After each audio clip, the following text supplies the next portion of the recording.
Welcome to the C Show, everybody. I'm Charlie. I'm Connor. We're going to start off today's show talking about some news that hit over the weekend to the world of sports entertainment. There were some big roster cuts to the WWE over the weekend. Just a quick list that I have in front of me right now is Braun Strowman, Caden Carter, Katana Chance, Shayna Baszler, Dakota Kai, Riley Osborne. These are all from Sean Ross Sapp, who is a wrestling journalist.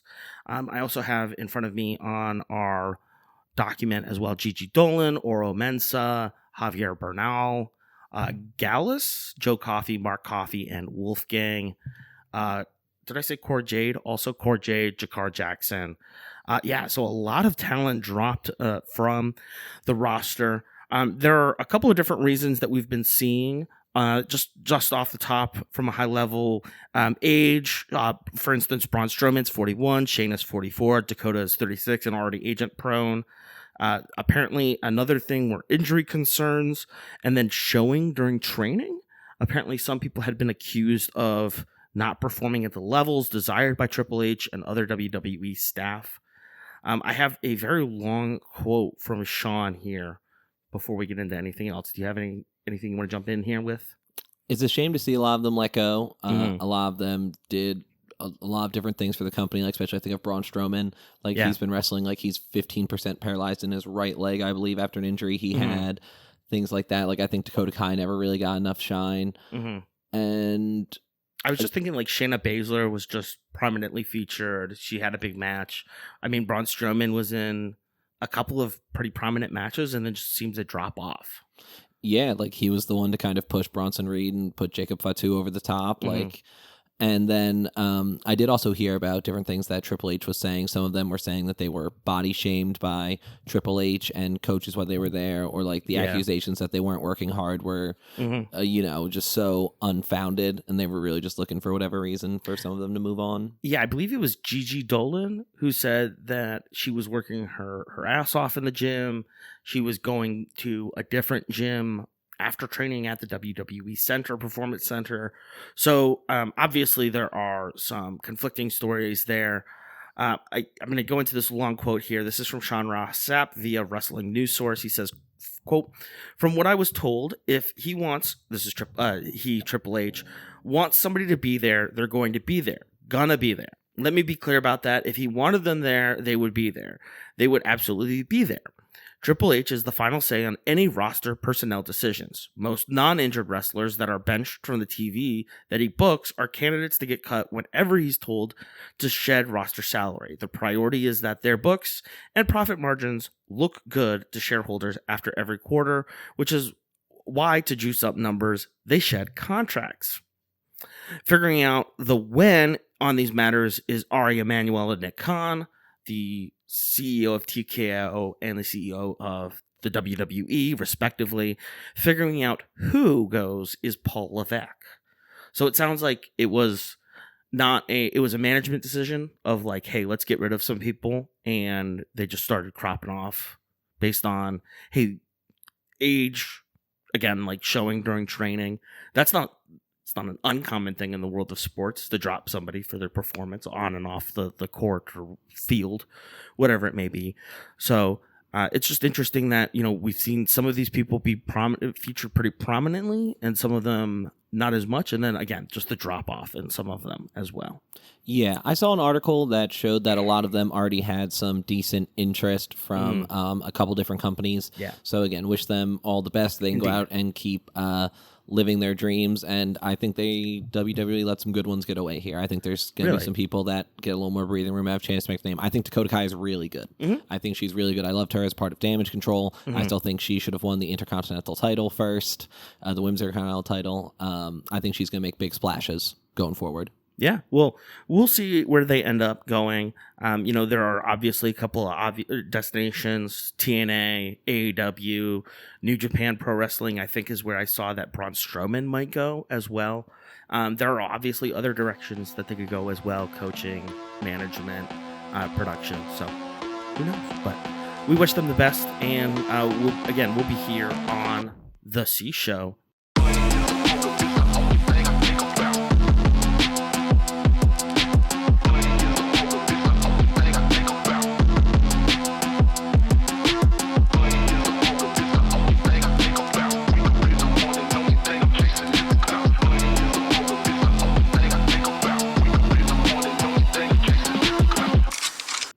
welcome back to the C Show. We're here talking about Smackdown from last week. We were in Des Moines, Iowa. Des Moines, Iowa, the capital of Iowa. My mom went to college in Des Moines, so nice. I've got to shout out. Shout out Drake University, D+. The Wells Fargo Arena, it's home to the Iowa Wild and the Iowa Wolves, the Minnesota Wild and Timberwolves farm teams. Not surprisingly, Slipknot played there in 2009 and 2016. Guess where they're from? Des Moines, Iowa? Des Moines, Iowa. Yes, one of their first albums is called Iowa. Oh, stop, really? Yeah. Oh, I had no idea. When you listen to Slipknot and you know that, it makes a lot of sense, doesn't it? All right, so just pre-show, I've been seeing this come up a couple of times. Is The Miz ever going to do blackface? I hope not. But no, Triple H took care of that back in the day. Mm-hmm. And so did, was it Ric Flair? No, it was Roddy Piper. Oh, no. Yeah, there's some very dark things that WWE has definitely covered up over Moving this time. on. So, yeah, I think they've learned their lesson for once. I hope so. So coming out first is LA Knight in a quick town hall here. Let me talk to you. Yeah. Well, first, did you see how it's Priest walking in the back and he runs into the bloodline and there's kind of jawing at each other? Oh, and then yeah. LA Knight just kind of walks by like, man, forget this. I'm going out there. And then, he comes out, hits the and then begins his town hall here for us. That was my note, because production-wise, that was really cool, where they followed him, and then he turns his back to the camera, and then they follow him out to past Gorilla, out to the ramp. I liked that a lot. That was my note there. Production-wise, that was very cool, very excellent. Love the camera work. But yeah, LA Knight starts in the middle of the ring in Des Moines, Iowa. He says he wants his rematch for the U.S. Championship. He starts complaining about Damien, who, of course, comes out. He says that it all happened because of Priest, and that he doesn't have a problem with Priest. Right. Priest says, we don't have a problem. He's like, I came out here because of Drew. Mm-hmm. Priest says, to be honest, I probably just saved you from eating a Claymore and losing. Don't let your failures be mine. You'd still be champion if your head wasn't up your ass. At WrestleMania. At WrestleMania, which I think is a great point. A lot of the distractions that happen at Mania caused the Knight to give up those chances against Drew McIntyre, lose the title there. Oh, against Fatu? Against Jacob Fatu. Yes. Yeah, excuse me. Yeah, he lost his title to Fatu, but then, his match with Drew last week with all the distractions was getting everybody jammed up. Yes, okay. That's why I got them confused. Well, life is so busy. And so they're supposed to have the main event tonight. Yes. Damian Priest and LA Knight. Mm-hmm. And so instead, LA Knight's like, I don't see why we wait. Let's get a ref down here and do this now. Yeah. Damian Priest looks right at him and he goes, yeah. And then ref comes down and they actually start the match during the commercial. Yeah, that's a little disappointing, but it is what it is. A really interesting note here at the start. Knight and Priest, very medieval, have wrestled against each other 4 times. This is their first time as a singles match. This is a definitive thump talls and smalls match. Stamp of approval. I love it.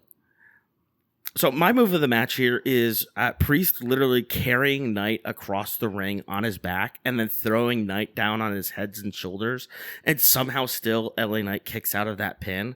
Just incredible. I was just admiring, honestly, Priest's physique, and there's a video that went around that was like, what would you do what would you be doing if you weren't in the WWE? And he was like, I'd be a baseball player. And he obviously designated hitter, right? Like, he's the slugger. He's in the 4 spot, right? No, absolutely. He is big as hell, right? I believe you're talking about his Razor's Edge, right? Where he picked him up, like, Knight kind of his arms straight out, and he picked him up and, like, slammed. Yeah, Rhea did it the other week. Razor Ramon, it was his known finishing move. Scott Hall, one and the same, one baby. Of the best. Say hello to the bad guy. But just a couple other things real quick. I always love LA Knight's jumping neck breaker. Mm-hmm. I love that they traded punches during the picture-in-picture commercial, so we didn't have any volume. But in my brain, I am so certain that I could hear that when LA Knight would punch, I'd hear yeah. When Damian Priest, I would hear boo. yeah. So I swear to God, I could hear it. If you own a company that provides VPN services, this is a great sponsorship opportunity, because I use a VPN to watch on Netflix, and so I get the international stream. I get the UK stream, so I don't get the picture-in-picture commercials. Okay. But you're right; that's exactly what the crowd was doing. They were doing boos to Damien, and then to Knight's chops. So Damien goes up. He tries to hit his South of Heaven choke slam, right? But Knight counters. Damien counters it right back. Ends up hitting the broken arrow. Knight hits a superplex from the top rope onto Damien, or with Damien, I should say. On commentary, they're like, maybe that's a megaplex, and I kind of love that. And I'm glad we kind of waited, because now we can get to my move of the match. My move of the match is when they're giving us a great pay-per-view level match free on TV. Of course. Because you know what's going to happen. Some kind of shenanigans. So at the end, Solo comes and attacks Priest and Knight, right? The match gets thrown out. Priest punches Solo. Knight hits Solo with a BFT. There's a stare down, right? And who comes? But Jacob Fatu. Hits a Samoan drop of Knight onto the desk, running hip attack for Priest against the barrier. Jacob stands tall, and we'll kind of get some of the fallout from that later. Backstage, we have Brian Saxton with Fraxium. Fraxium just made their debut. Nathan Frazier, Axiom, the Spanish luchador, talking about how, they're excited to be a part of Smackdown, the Blue Brand, one of the best tag team, or the best tag team division in the world. They want to be in TLC matches like last week's. Pretty Deadly interrupt and kick Byron out, and then set up a match later between Fraxium and Pretty Deadly. Going into that, we actually do go to the Pretty Deadly and Fraxium match. Quick note here, Nathan Frazier has a background as a soccer player. This is really interesting because I did more research here. So I have 3 questions for you about Nathan Frazier. So on the 2019 to 2020 senior profile on the Tennessee Wesleyan University soccer team site, can you guess the desired career of one? I believe his name is Ben Timms, his government name. Accountant. WWE superstar. Oh, okay, he actually called it. I thought it was going to be one of those complete opposite kind of things. Can you guess his favorite athlete? John Cena. AJ Styles. And then guess his favorite football club.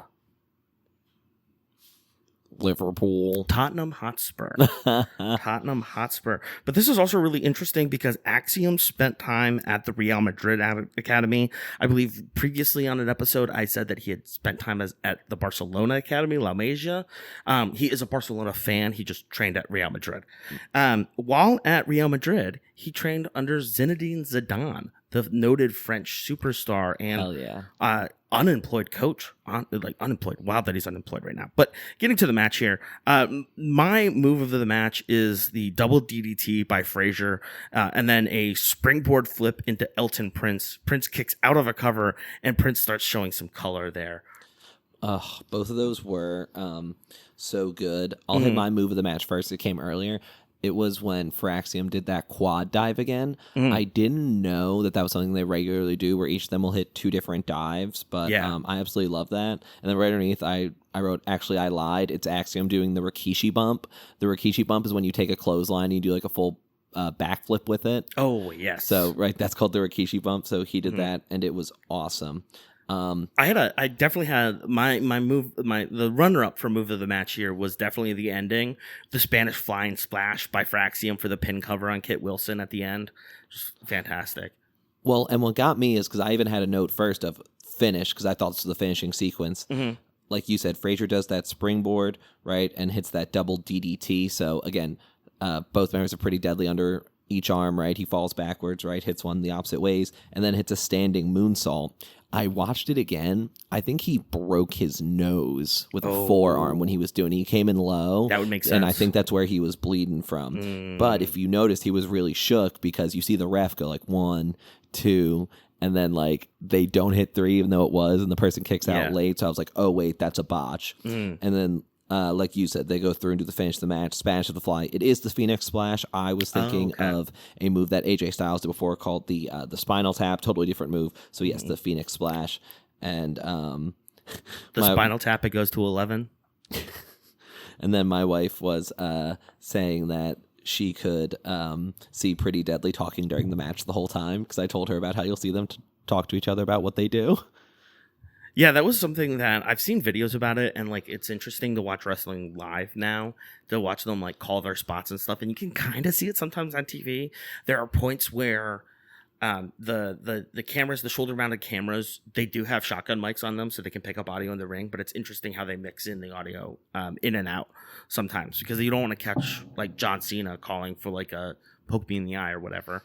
But again, yes, eye poke. It is really interesting to see that. Backstage, we have Nick Aldis with Michin and B-Fab. Michin with the kendo stick, the Singapore cane.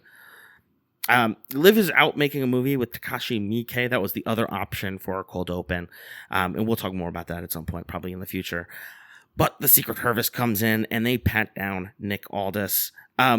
Chelsea is all in black. She's going full Trump. Collusion. She demands a recount. We are talking about the United States Championship. Nick, you're not even from here. Neither is Chelsea Green. Neither are you, Chelsea. Or anyone in the Secret Service. Yeah, or you. And they're like, how dare you? How dare you? This is the beautiful thing about America. If you want to be an American, you can be an American, but I don't know why you want to be an American right now.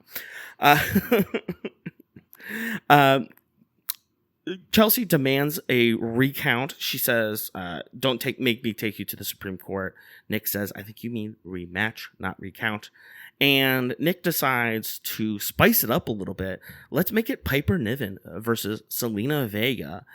And then this will give Piper a shot at the title. And then maybe you could be her secret favorite, her secret Hervis. Chelsea faints at the thought. Second only to Timeless Tony in terms of committing to the bit. We also at this point have Nia backstage as no, not Nia backstage. We have Nia Jax come out down the ramp, giving a quick town hall here. She gets booed. She says, "It sounds like you missed me." She's rested. She's recovered. She's ready to take back what's hers. But no, it's Tiffy time. Newsflash, Tiffy says, "I'm not the same Tiffany Stratton you used to bully around." Cashing in on Money in the Bank was a great decision. I went toe-to-toe with Charlotte Flair. Beat her. I'll beat her again.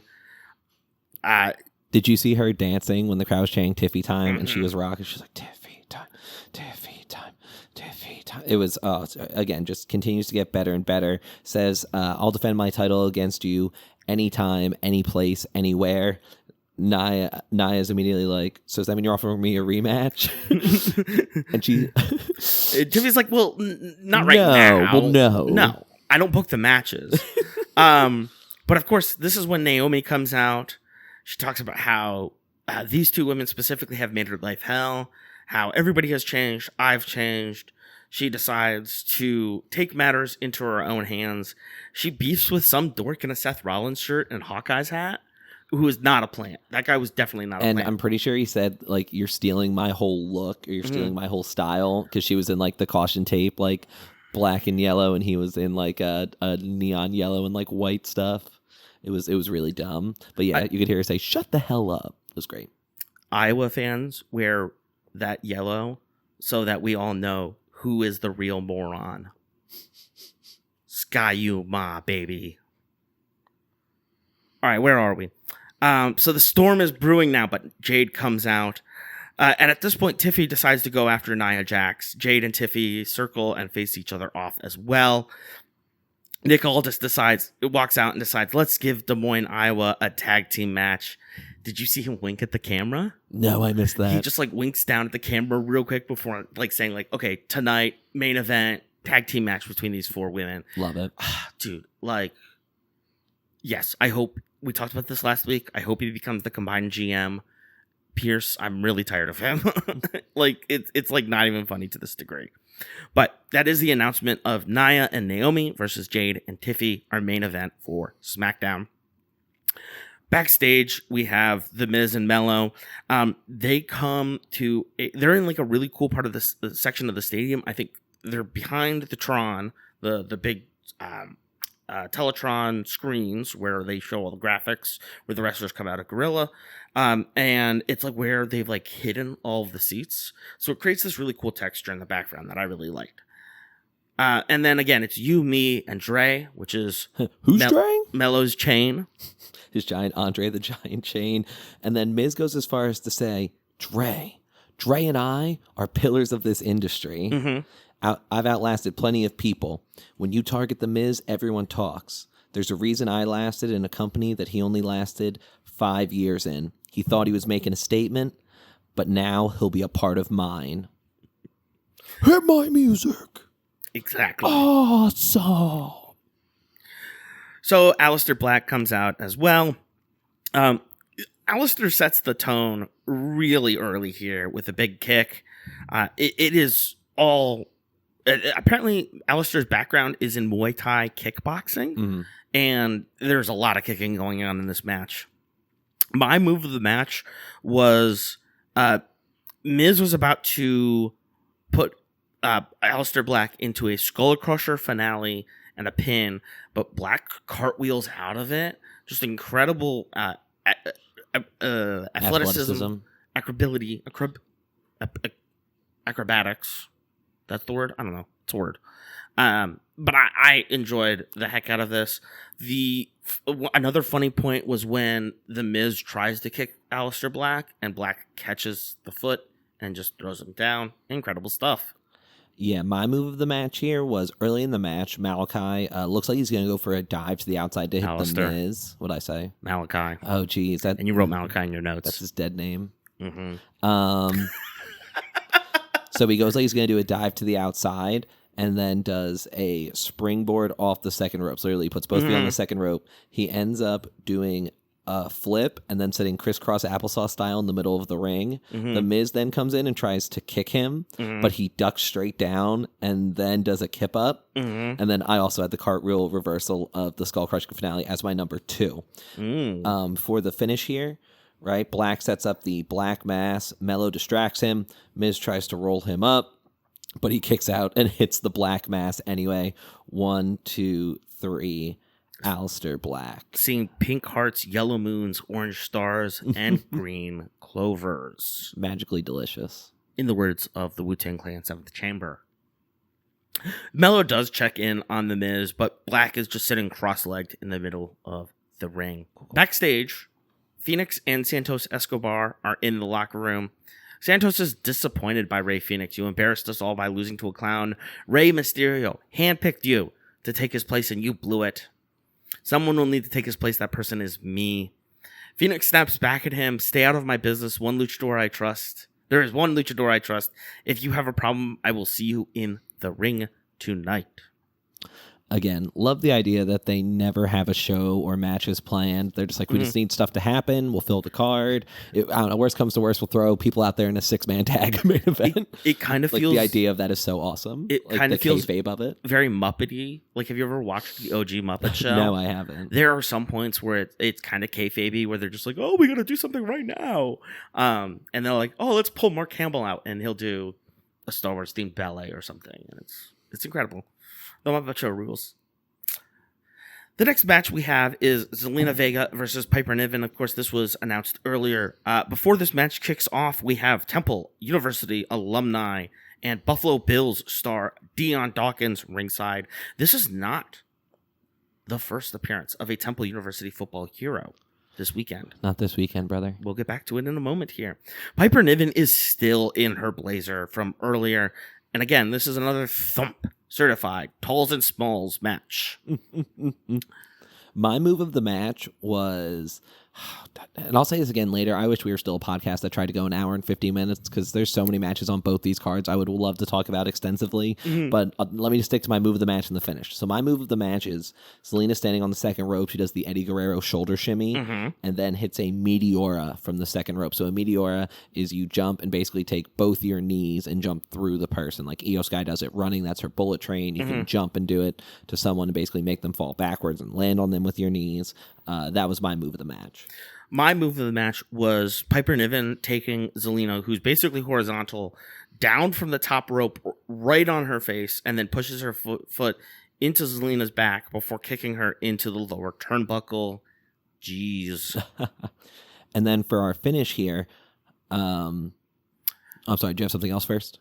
No, I was just going to say, the one thing that I did want to mention is that Chelsea Green's outfit was emulating Jackie O in her period of national mourning after JFK's assassination. Quotes. But yes, I thought that was hilarious. Again, the commitment to the bit is excellent. Oh my God. So for the finish here, Piper Niven gets Zelina up for a power bomb. Zelina counters it into a Hurricane Rana to set up for the 619. Chelsea distracts her on the apron. Piper accidentally hits Chelsea while they're all distracted, and then Zelina does a surprise roll up 1, 2, 3 for the win. So literally comes up from behind, basically tips her over backwards, right? Yeah. And then leans over her legs to just try and get a quick 1, 2, 3 and get out of dodge, which she does. Backstage, we have Nick Aldis reprimanding Solo Sikoa and Jacob Fatu for their nonsense. It was Damien's fault last week. Everyone should stay out of Jacob's way. That's a warning, Solo Sikoa tells us. So the match for Backlash this Saturday is LA Knight versus Damian Priest versus Jacob Fatu for the U.S. Championship at Backlash. Wait, but isn't Drew the number one contender? Forget that. Let's make it a fatal 4-way and add Drew. And then Jacob Fatu, the coolest guy. Like, again, like not even as a bit like, let's keep it 100. It doesn't matter who you put against me. At the end of the day, I'm going to dog walk their ass. You know what I mean? All gas, no brakes with it. Solo's then like, you're trying to screw Jacob. Aldis says, no. Solo, you are. Again, like the presence that Aldis has, not only as like a leader in the locker room, but also like as a personality, incredible. We have Randy Orton come out. The crowd loves Randy Orton. Who doesn't? A little kid like asks for a hug. I didn't see exactly what the situation was, but like Randy was like, "Yeah, of course I'll give you a hug." So yes, we love friendly friendly Randy Orton. Maybe John Cena should have kids. Randy lets us know that John Cena is arrogant. He's an entitled brat who gets whatever he wants. Shiny new toy. Took advantage of the PG era.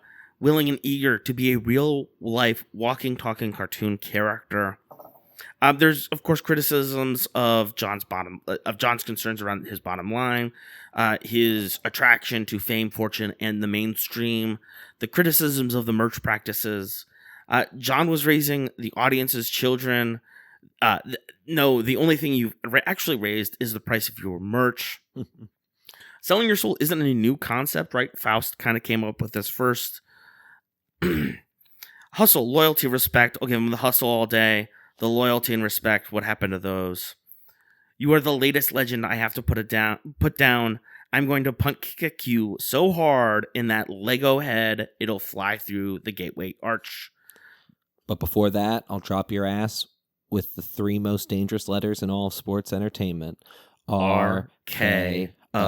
Real quick, I just want to bounce back. So he said, you are the latest legend that I need to put down. Mm-hmm. One of his most popular gimmicks when he was going through was he was the legend killer. Oh. So he had a match with a lot of like older Hall of Fame type guys, right? With the idea of like basically putting them down. Like, yeah, he was good, right? I need to put him out of his misery. So again, kind of pulling back on that because Randy again called on saying that John was going to erase the Orton name from history. Right. Sorry, the kitty's here. I'm getting a little distracted, but it's okay. Backstage, we have Nia Jax approaching Naomi. Before we have this tag team match, we got to get on the same page. Naomi keeps it pretty simple. Stay out of my way. Or Nia makes it pretty simple. Stay out of my way. I want Tiffy. You'll be all good. Naomi says sure and walks out. Now sure, just pretty simple. Backstage, we find Randy Orton and R-Truth. R-Truth, again, carrying the flag for his man, John Cena, his childhood hero, John Cena. My childhood hero, John Cena, will beat Randy Orton. Jay comes in. It just says, I'll talk to him. Don't worry about this. Jimmy. Oh, it was Jimmy? Okay. Jimmy comes in and says, I'll talk to him. Jimmy, you keep talking like this, he'll kick your head off. John Cena is the last true champ, R-Truth reminds us. Now, we have that promised match between Rey Fénix and Santos Escobar. Lucha versus Lucha. Santos says he wants to be in charge. Fénix tries his best to dominate Santos in the beginning, but Santos is just really toying with him. My move of the match is Fénix getting thrown out of the ring, but catching himself, and then comes back to kick Santos right in the back, pins, but Santos kicks out. Oh, I really loved this match. Early in it, Santos, you could hear him be yelling like, "I should be the boss. You should follow orders." Mm-hmm. Like, and he does this a few times, leading to Ray keep fighting back. My move of the match was he does a springboard moonsault from the apron over the ropes, right, and then crosses his feet on the second rope to then hit the backflip going outside. It was just unbelievable display of athleticism, bouncing himself on the ropes multiple times, hitting the backflip for it. Unbelievable. So Ray Phoenix hits his Adios Amigos kick. Like you were talking about, Escobar's like literally leaning on the top rope. Like imagine you're leaning on a wall, just taking a second, taking a breath. Ray kicks him right in the dome and then does his top rope meteor. Both knees standing, driving him through. 1, 2, 3. Ray Phoenix picks up the win over Santos Escobar. Backstage, Byron interrupts a confrontation between Tiffany and Jade as they prepare for their tag team match. So Nia and Jade, again, they're fighting for the number one contenders. They're also fighting next week for the number one contender spot for Tiffany's title. So this adds another wrinkle here to this matchup here. Again, it's just I'm gonna have to beat Nia again. Toodles. Backstage, Santos Escobar reprimands Berto and Angel of Legado del Fantasma. This was my hot dog promo. I had seen enough of Santos Escobar for the day, so this was officially my hot dog promo of SmackDown. Yeah, basically Andrade comes in. He just undermines Santos's leadership. Again, just another stable where we're seeing the cracks appear. John Cena to return next week. So the thing that I noticed was I was like, geez, after this last commercial break, we have like probably like 13, 14 minutes for this tag team match. So I'm like, what's going to happen here? So, my move of the match here would be Jade putting Nia up on her shoulders and then dropping her for the pin. But how about we get to that later?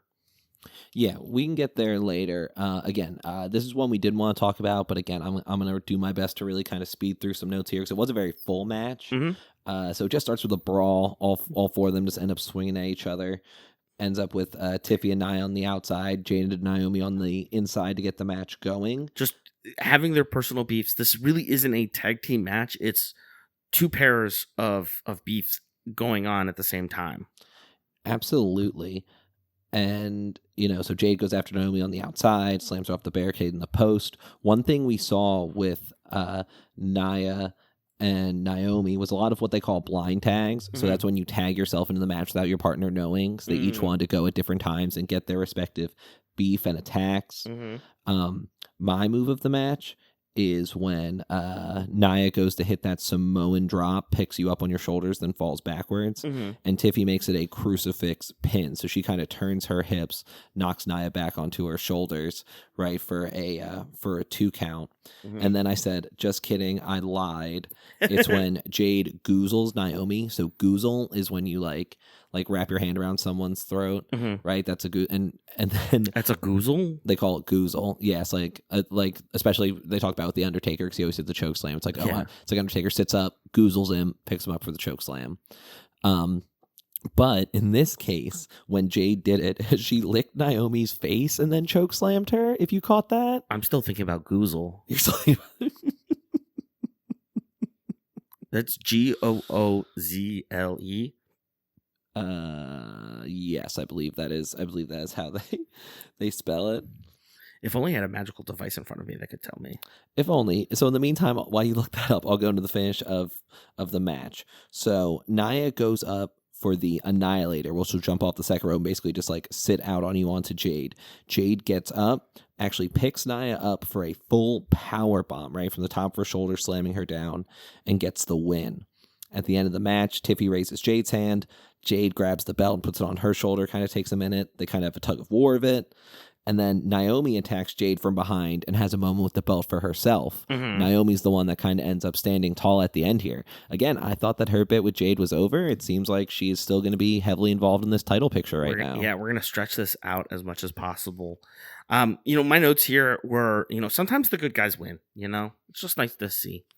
And as there's this tension, there's these tensions across the teams before, leading up into the match, during the match, and then after the match are just incredible stuff there. So, your thoughts about SmackDown from last Friday?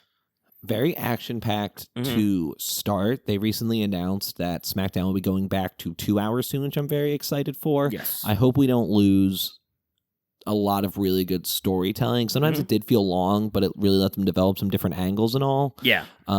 Again, I think this is one that didn't feel like 3 hours, which is how I decide if a SmackDown is good. Yes. So I thought it was front-loaded to throw that out there. I love the tag team match at the end. There were plenty of things in the middle to keep me interested. I think like 8 out of 10 show.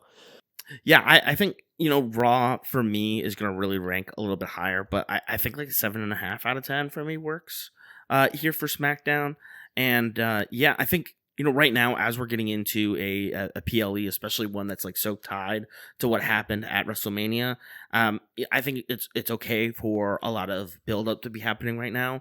And as long as there's continual build-up in the matches, as well as good promos and good backstage behind the scenes stuff, I'm good with it. So we're going to take a little break here, folks. We got to take care of some cat action, and then we'll be right back here on The C Show.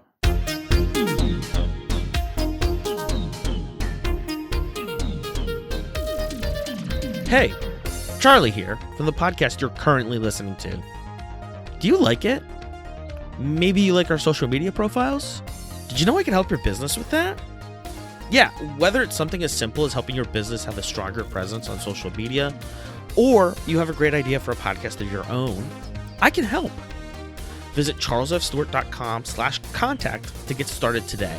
That's Charles, spelled the usual way, F as in Frank, STEWART.com, or you can DM us on social media at CShowPod. Now, back to the show.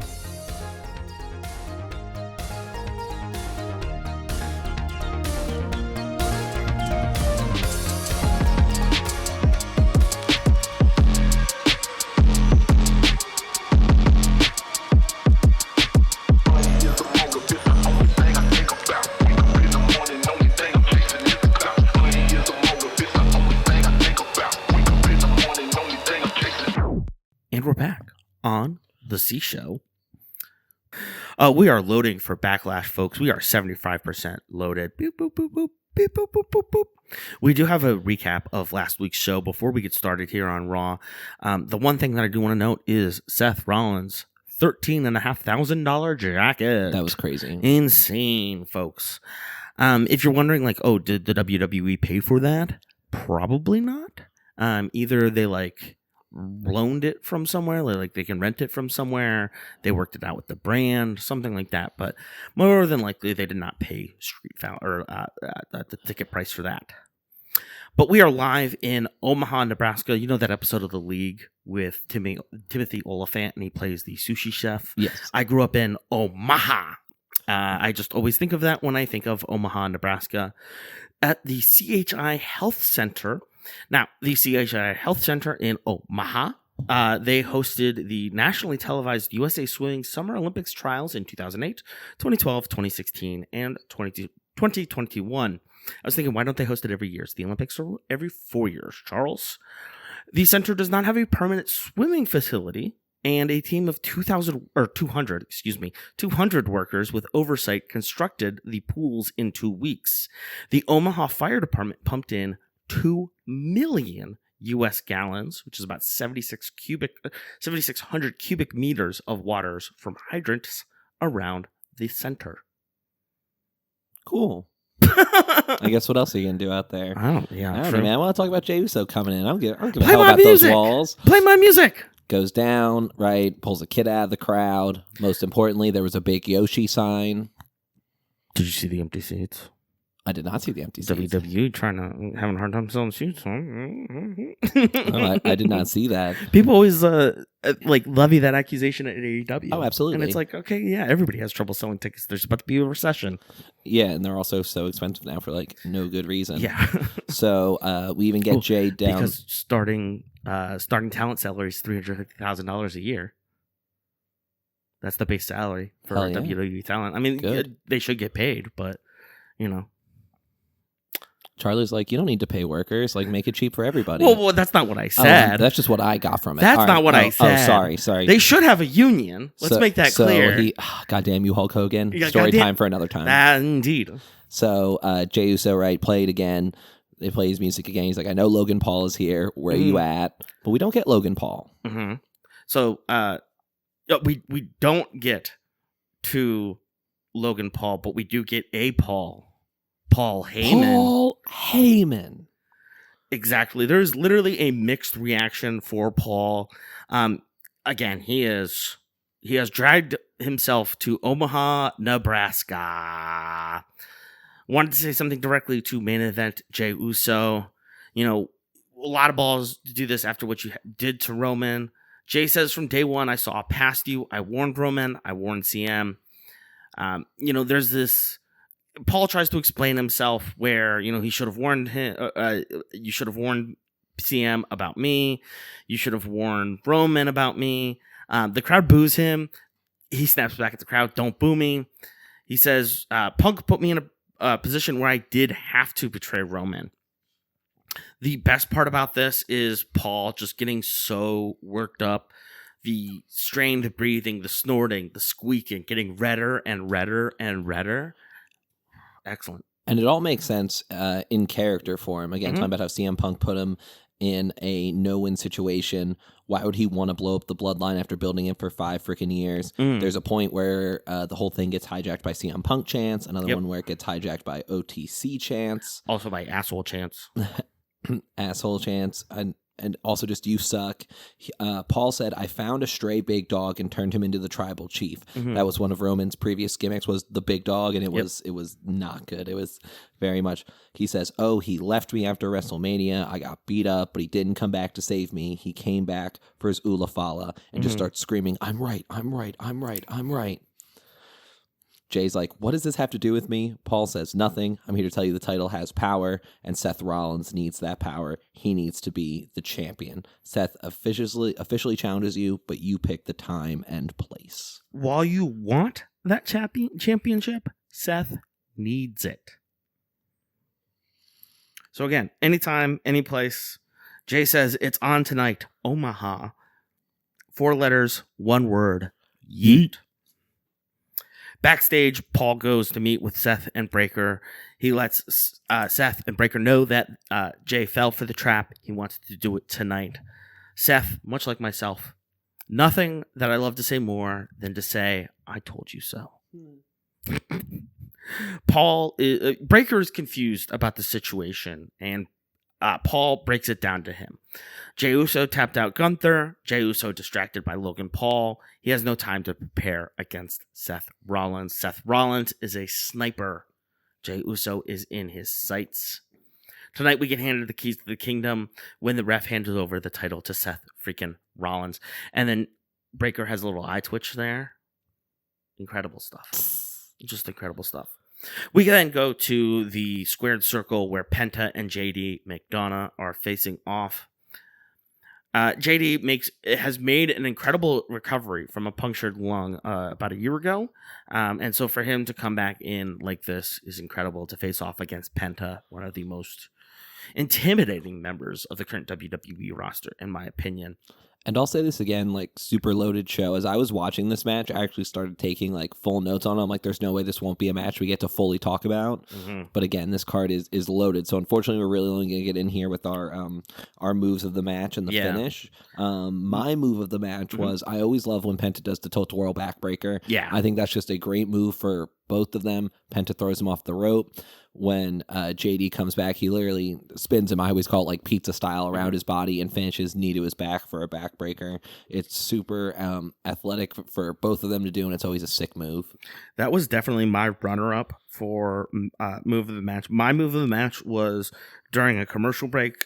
JD McDonough had a standing Spanish fly on Penta, which I just thought was incredible. Yeah, so Spanish fly, think hook him under the arm, rock bottom style, you see, and then literally basically JD does a backflip and takes him with him. We saw Axiom do one off the top rope. Mostly they're done off the top rope to give that space because it's so hard to get a full rotation. Mm-hmm. So to do it from standing is unbelievable. Yeah, no, I was blown away by it.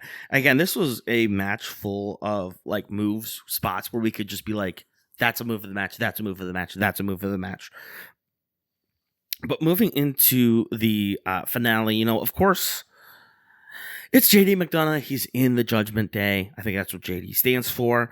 Of course, Carlito and Finn come out, but their shenanigans are caught by referee Eddie Orango, who kicks them out. A great call by Eddie there. But that's not the only interloper that we have here. The other one is Chad Gable.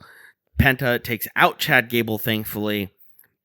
Yeah, so Chad comes in and pushes him off the ropes, but doesn't totally get him down. Penta ends up running and hitting a dive on him to the outside. Mm-hmm. Then as Penta is coming back in, JD hits him with a jawbreaker, literally grabs the back of Penta's head, falls to his knees, slams Penta's chin off his own humongous head, as they talked about on commentary.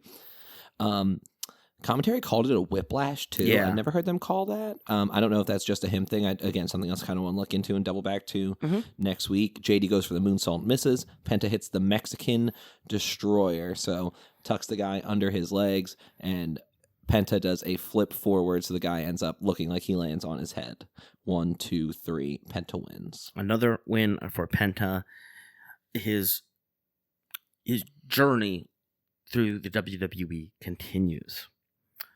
Aldis and Grayson Waller are backstage. Austin Theory interrupts. Waller doesn't want to be selfish. He wants to give his singles match to Austin Theory. Austin, of course, doesn't know who the match is against. Waller tells him it'll be a surprise. Because guess who? It's Sheamus. Oh, we get the return of Sheamus. This is his first thing back since the Royal Rumble. So he is now taking on Austin Theory. It is so funny how pale Sheamus is when they point the lights at him and all of the light just bounces off of him. It's so funny. And this was a super short match. Again, one I would have loved to talk about again on a longer show. Unfortunately, we're going to kind of push through here. My move of the match, right, had to be the callbacks on this podcast, the avalanche white noise. Sheamus on the second rope, holding Austin Theory, right, head under one arm, kind of knees under the other, like back to belly style, jumps backwards, and hits him again with the avalanche white noise. Yeah, at this point, commentary says if we had 100 Sheamuses versus one gorilla, we'd be okay. I have to say that's also my move of the match as well, the avalanche white noise. I put it up here that Sheamus puts Theory like a shell on a turtle, gets the white noise from Sheamus. Oh, okay. Yeah, no, you like that little literary? No, that's little allegory. And so for the simile, and so for the finish, Sheamus hits his bro kick, which is a just big running big boot to the face. And on commentary, you even hear them say, like, when is Austin Theory going to understand that Grayson Waller's in this for himself? Yeah, Waller cannot look at the devastation happening to Austin Theory. Poor Austin Theory. At this point, we get a official announcement of Dom versus Penta for the Intercontinental title on Saturday. Which we then go into a Judgment Day sketch where JD approaches the Judgment Day and asks, what happened there? How did Finn and Carlito get kicked out? AJ Styles walks in. Oh, no. AJ says, R-Truth let me in, but just to give you a friendly warning, I'm coming for the Intercontinental title after Backlash, and then I'm going to beat you up. Dom complaining about the amount of work that he has to do now that he's champion. I think this is them riffing on like Gen Z work culture, which I think is kind of interesting. It's funny though, because Dom's character is like this kind of like Nepo baby. Everything's kind of been handed to him, but he's still a really hard worker. He's still an incredibly talented performer. But then there's also like this degree of like, do I have to? Like, I also love that JD was like, why was Gable out there? Like, did you ask him to do this? Like, again, just more and more riffs tearing here. Again, we'll kind of see where this last straw breaks when they decide to kind of send this in whatever direction it goes. I don't know if this is something they're going to do while Liv Morgan is gone, and then she can kind of do her own thing and make her decision when she comes back. Maybe that'll be like a jumping off point for her. But it's coming to the end, man. They're really starting to grind these wheels a little bit. Oh, absolutely. Dom asks Finn to take care of AJ next week. Finn initially gets in Dom's face. It feels like this is going to be the moment, the straw that breaks the camel's back, but psychs him out, and of course, he'll help him out here. Backstage, Chad Gable and the New Day are talking. Xavier, what did you do to your hair? Becky Lynch walks past them, and while Becky Lynch... Whoa, are you not going to give us any of this? I didn't take too many notes here. Oh, brother. First, Xavier Woods rocking a toothpick. Yes. Fuck heavy with the look. That my grandfather was a toothpick guy, always had one in. I was like, damn, I wish I was cool enough to rock that. Yeah, Geezer was as well. Literally the first thing Chad says is freaking luchadors, bloody my nose. had big no one makes me bleed my own blood vibes. And then New Day was like, yeah, War Raiders are saying they want another thing. We think American Made needs to get more respect. We think opportunities like that should come back to American Made. And then Becky cuts through and we go to her town hall. Yes. So Becky is getting the you suck chance, and she goes, whoa, I suck. I am the victim here. I took out Bailey. Okay, everybody lost their mind when I walked out at Mania. A woman cried. Bailey is garbage. Of course, nobody cared. We should thank we should thank Becky for taking out the garbage and the recycling, because that's what Bailey is, that's what Lyra is. Her attitude is garbage. She doesn't have anything without me. Yet I get all of this disrespect. So there definitely had to be like a Super Troopers bit, right? Of like how many times could she say garbage during? like I swear to God, she must have said it 8.5 times. She's like, "What do you say when someone takes out the garbage? You can't be ungrateful about someone taking out the garbage." Like that's just what it felt like to me. And then I'll take the garbage out, right? Meow. And goes as far as, like you said, calling Lyra recycling, saying that she wouldn't have anything without her. Not her career, not her love of wrestling, not even her fiance without Becky Lynch. Dum, dum, dum. Woo! Dum, dum, dum. Woo! Lyra comes out. Did you just call me recycling? You're the queen of recycling. You've been recycling the same thing for years. You went on holiday and everyone got better. Mm-hmm. I made history of my own. I've defended this title more days than you've showed up to work this year. Incredible. You shattered glass ceilings, but you left broken glass behind you. Becky says everyone couldn't compare themselves to me while I was gone. It's not my job to help anybody. It's my job to beat everybody. And I am very, very good at my job. Do you know who you can ask about that? Sports Illustrated. Sports Illustrated. As long as you're here, I hope you like second place. Becky goes for a cheap shot. Lyra counters. Lyra beats down on Becky. Lyra is thrown into the turnbuckle, and then the fight comes out of the ring. Becky is thrown into the barricade twice. Now the refs finally come out. Did you see when the refs separated them? Mm-hmm. So Becky goes to go back into the ring, and she was having so much trouble getting her jacket off. She had her, because she wanted to get out of it to slide in the ring and get back on the mic, and they showed a shot of her for 2 seconds, flailing her arms so bad trying to get out of it. But Becky gets back in the ring. Of course, WWE refs and security do what WWE refs and security do. They let Lyra go. Becky tries to hit the manhandle slam. Lyra hits the Nightwing and stands tall to end the session. She holds the title over Becky. But next up, we have Roxanne Perez versus favorite of the show, Io Sky. Now, this is one I am not upset about going very long in. Again, number one Io Sky podcast. We will be giving this its due diligence through the top. Well, then I'll let you take it from the top here. Back and forth early, which is awesome. Just a lot of different moves. They each get a little shine here. I was discussing with my wife whether I hate Roxanne Perez. Okay. Because such a great wrestler. And again, hate in the kayfabe way that they are just like a little shit eater, just the littlest, calling themselves the Prodigy, the little backdoor shitty stuff they do, such a good heel that I'm like, I think I already hate her. I didn't really watch her wrestle NXT, but I think I already hate her. You know, they trade dives to the outside. We see Roxanne focusing on Io's leg and knee. That becomes a trope again. Limb work, like we talked before. That left knee specifically. We come back from a commercial. Io does a second rope arm drag to Roxanne. Literally, so an arm drag is literally basically pulling someone down by their arm, using their weight to to throw them down. Mm-hmm. They do a spot where they just trade forearms, throw punches, right? And again, that's just my first run through the top here. Anything you want to add before I go absolutely crazy? Has the missile drop kick from Io happened yet? That's literally right. I was right where we were walking into. That was my move of the match right there. That missile drop kick from Io. When Io goes flying, I mean, obviously she's queen of the sky, but just the energy, the kinetic energy that she brings with it is incredible. Exactly right. She does the flip and the head point through like she always does. Mm-hmm. She goes for her bullet train, her running meteor, but her knee gives out. Yep. Io hits this huge German suplex, goes belly to back on Roxanne, throws her over her head, keeps her arms locked, and rolls through like she's going to do another. But Roxanne counters into a back suplex of her own.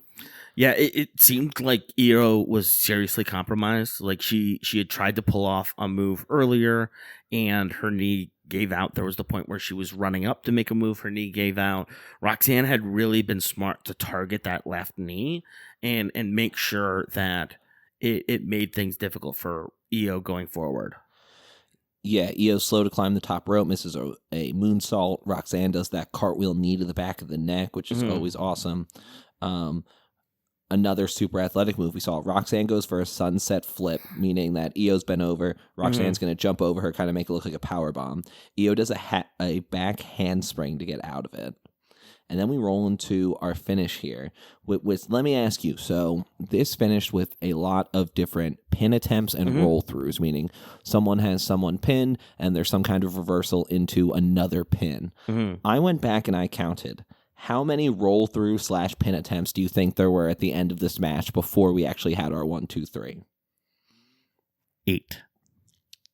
There were 8. Yeah! So there were 8 different pinning combinations. 9 if you count. Originally, Roxanne did a move into a pin attempt, then immediately transitioned to a back bridge. If you want to count that as 2, it's 9. Again, I counted as 8. So literally 8 times where it was 1, 2, roll through, 1, 2, until they finally got to 1, 2, 3 on the last one.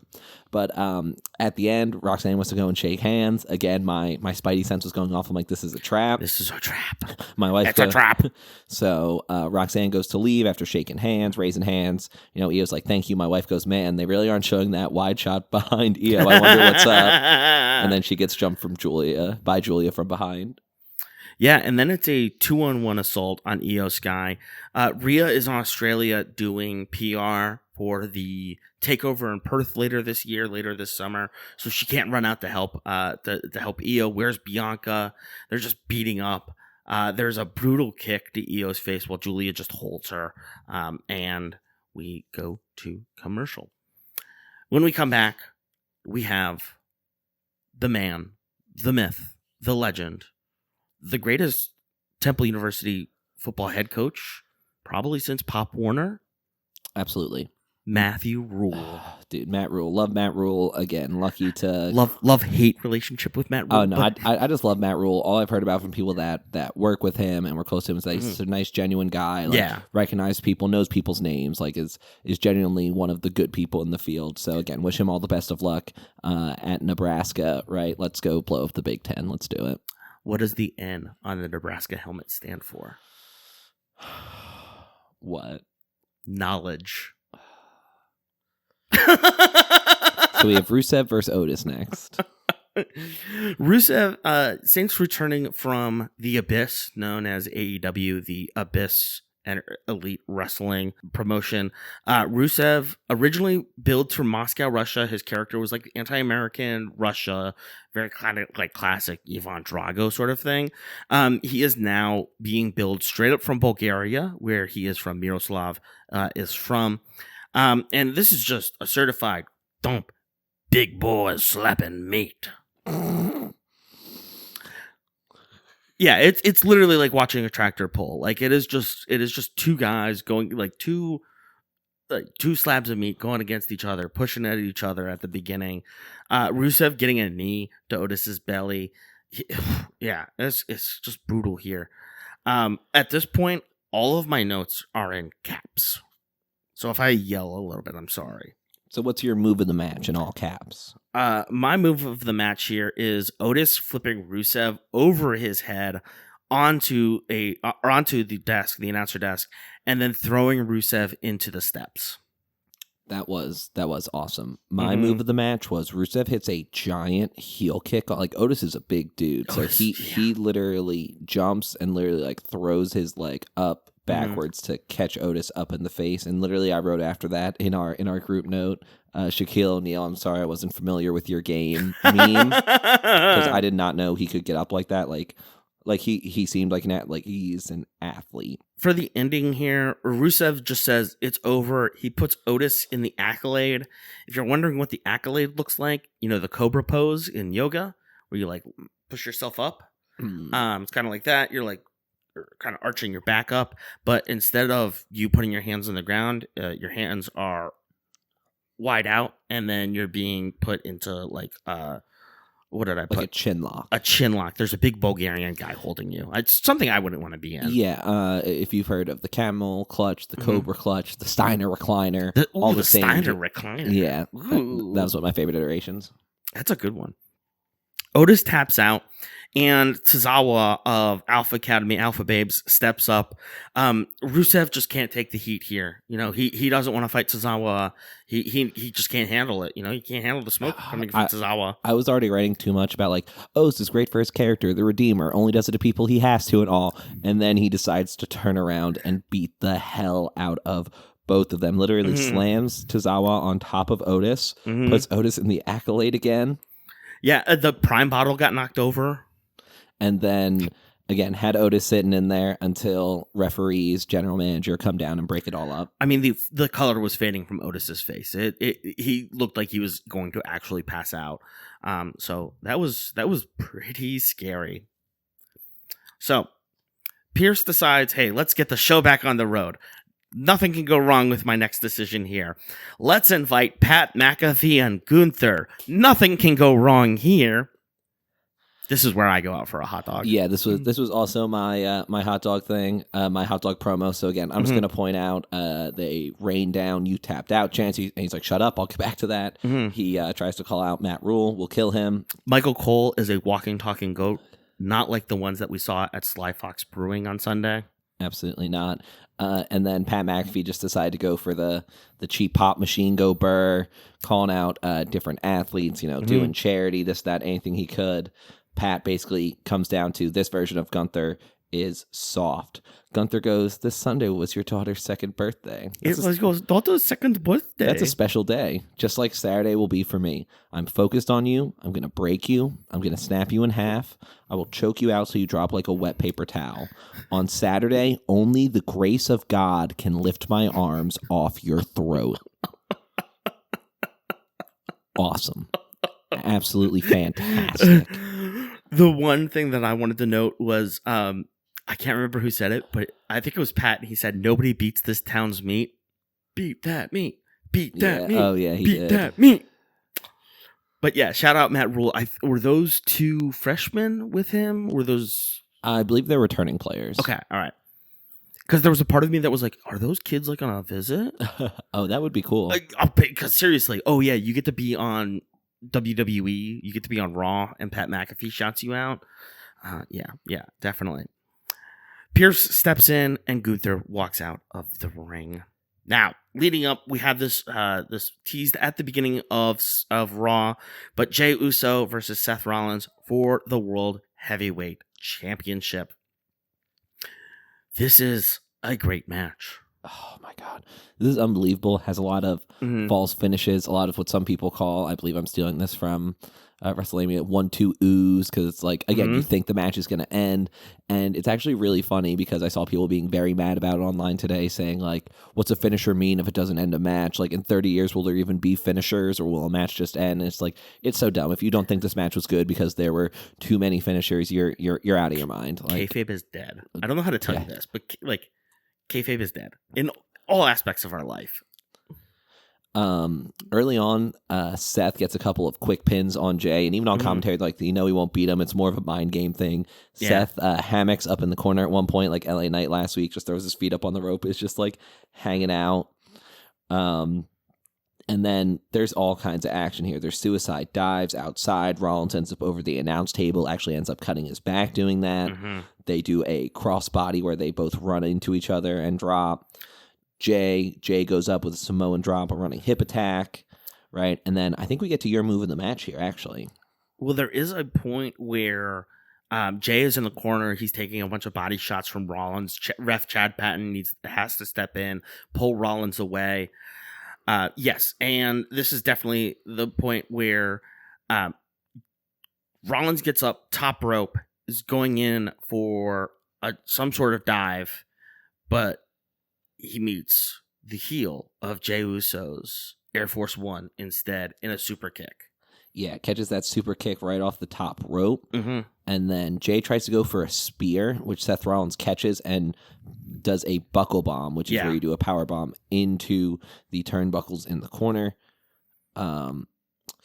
Seth tries to go for a splash of his own to kind of make fun of Jimmy. Again, we talked about like stealing moves before, right? Seth misses. Jay goes for a spear, but it gets countered into a pedigree for another false finish. Yeah. Rollins sets up the stomp. Jay puts in the sleeper hold. Jay hits another spear. I mean, there's the point where Breaker is just looking up at Jay on the top rope. Seth is able to climb up, getting punches in. Patton doesn't see interference coming in from Breaker, and Seth is able to get some good shots in. Paul is egging Seth on, and Seth botches a stomp. But at that point, who comes out? It's Sami Zayn. Let's go! So, right, the classic wrestling thing. Oh, someone's song's coming. They must be coming from the ramp. They must be coming from the entranceway, from Gorilla, if you will. Sami Zayn just jumps out of the crowd and starts beating on Braun Breaker.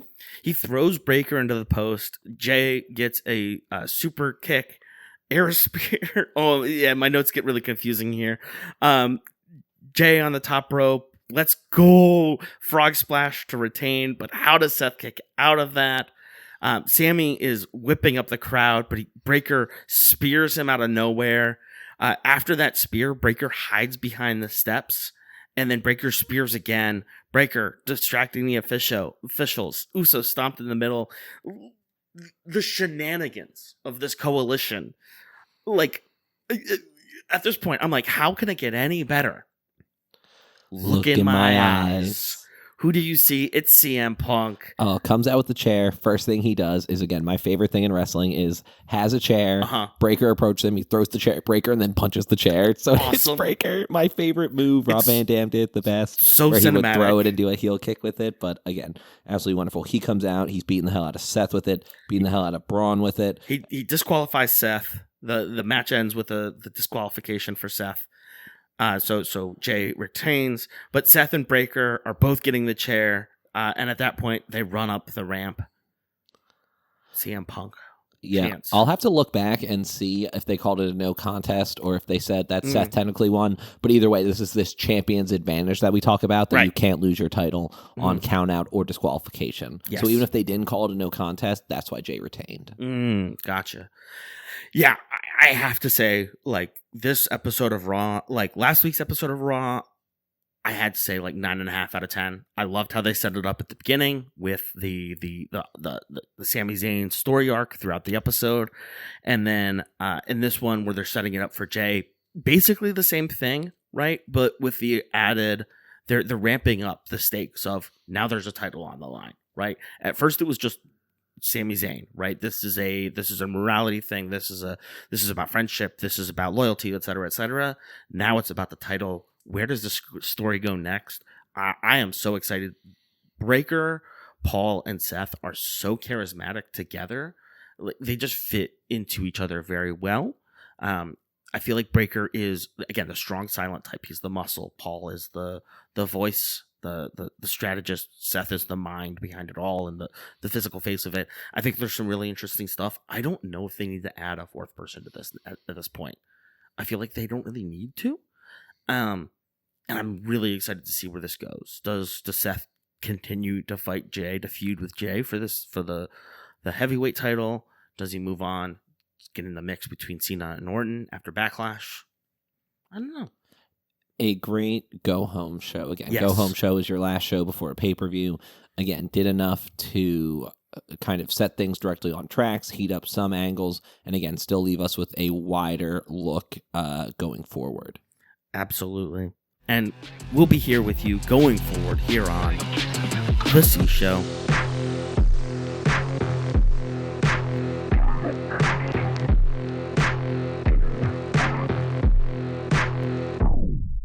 All right, welcome back to The C Show here. We're prepping for Backlash, which is this Saturday, May 10th in St. Louis, Missouri. Last week on episode 9, The Man Fights When She's Ready. I don't remember what the title is specifically, but it's episode 9, series 9. Find it wherever you're listening to your favorite podcast, The C Show. So the matches that we were previewed last week were Pat versus Gunther. Connor, you said that you hoped this was an exploding barbed wire death match and that Pat loses. And then I said there was going to be under 2.5 chokeholds. You took the over there. We also have Lyra versus Becky. I think we just agreed on this. Becky to stomp the hell out of Lyra, and then Bayley to come in and to assist to continue that story. And then Cena versus Orton. Our general consensus that Cena's going to lose and then continue to stay and compete, have this undisputed title bounce around a few more times before Cena leaves for good. Yeah, that's probably the prediction I feel the weakest about. I really like everything else we said there, just because they still have more time to burn before Cena would have to give it up. Like, I think it's a great setup, but I really don't know, and I'm actually excited to see. Because again, like, can this already be the end of the last real champion bit? But again, is it more of a continuation or flipping of if we lose? Again, I'm incredibly excited for that match, adding another one to the history books of Orton versus Cena. Yeah, absolutely. And then again, we had 2 new matches announced during the weekend. We have the Fatal 4-Way of Jacob Fatu, who's the champion of the U.S. title, against LA Knight versus Damian Priest and Drew McIntyre.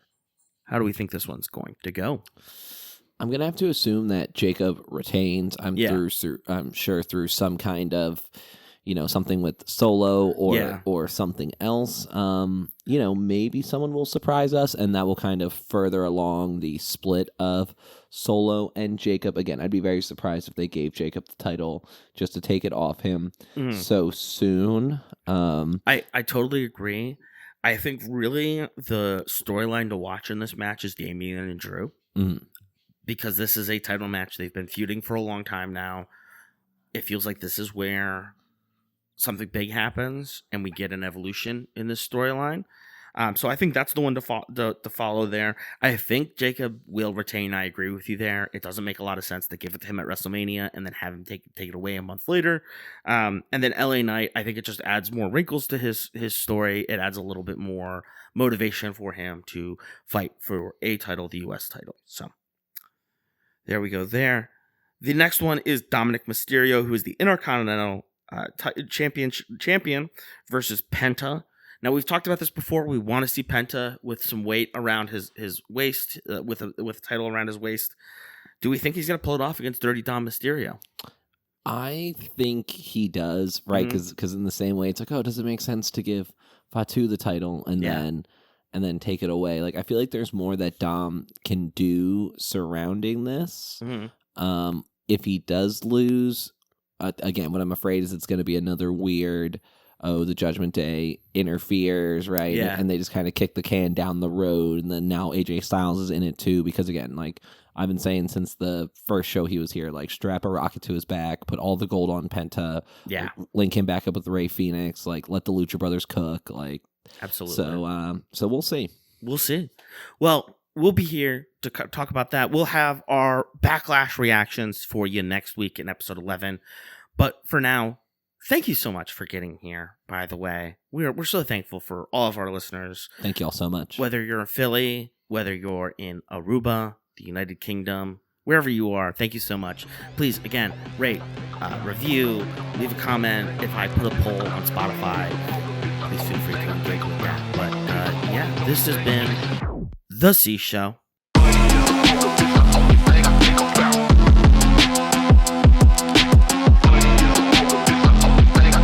Thanks again for joining us on The C Show. Follow The C Show on social media. We're on Instagram, BlueSky, Facebook, and YouTube at C Show Pod. Have a question for us?